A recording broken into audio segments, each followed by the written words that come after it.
The scene in which Rhaenyra Targaryen finally takes the Iron Throne is the most revealing character moment the show has given her in some time, and Emma Darcy makes it count.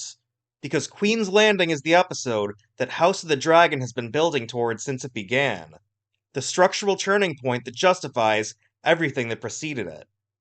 The reclaiming of King's Landing by the Blacks is handled with a narrative efficiency that suits Season three's accelerated pace. Alicent's quiet conspiracy to hand over the Red Keep, the Goldcloak's pragmatic loyalty shift, Daemon's theatrical bellowing through the reverberant throne room halls, "Who else dares rise against us in our house?" Because Daemon understands that the Game of Thrones is theater, and that symbolic victories, however incomplete, carry genuine weight. But before any of that, the episode gives Jacaerys' death its proper emotional due. Emma Darcy's mourning scene is the episode's most emotionally precise work. Rhaenyra speaks to her dead son, not with existential anguish, but with the particular, disbelieving intimacy of a mother whose mind has not yet fully accepted what her eyes have seen. She asks him what he's done, like her little boy might sit up and say sorry.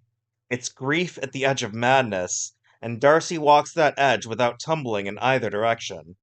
Her eldest, the repository for her first memories of motherhood, is gone, and the show demands we sit with that before it lets Rhaenyra get out of bed and go take her throne. The logistics of the city's fall are handled efficiently, and the show is wise enough to frame them not as triumph, but as theater. Daemon understands this better than anyone, that a bloodless victory would have been insufficient because power requires performance. The episode reminds us who pays the price for these performances, as the small folk run for cover as dragons appear over the city, whose rhythms of daily life will be disrupted regardless of who sits on the Iron Throne. The episode's most unexpectedly effective sequence is also its darkest comedy. The discovery of Otto Hightower in the dungeons, a man who engineered a succession crisis for his own naked ambition, reduced to a dungeon proxy for the absent king he put on the throne. There would be no King Aegon II without Otto Hightower, and there's a justice in his fates. The episode's thematic concern, what constitutes treason and whether the answer depends on who is asking, is woven through every subplot with real coherence. Is it treason for Alicent and Helena to hand over the Red Keep to Rhaenyra after Aegon has already fled? For the Goldcloaks to choose their oath over their absent king? The show doesn't resolve these questions of which is the correct choice, it simply asks them, and allows the accumulation of competing loyalties to paint a picture of a war that has already morally exhausted everyone fighting it.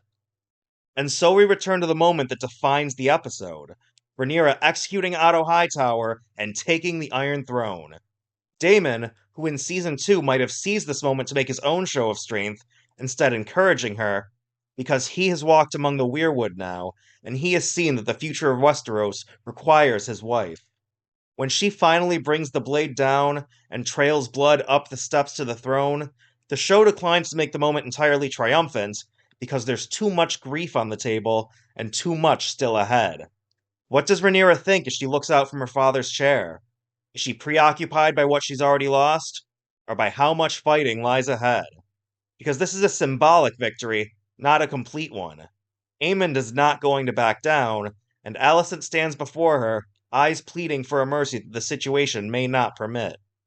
Rhaenyra promised her stepmother freedom, now she must decide what kind of queen she intends to be, with her stepmother looking her in the eye and asking her to decide right now. Because the moments ahead will cost Queen Rhaenyra Targaryen and all of Westeros considerably more than this one. House of the Dragon Season 3 continues on HBO and HBO Max, so let me know in the comments, what did you make of Rhaenyra's big moments? And of course, don't forget to subscribe to Fandom Frontline for more reviews as the season unfolds.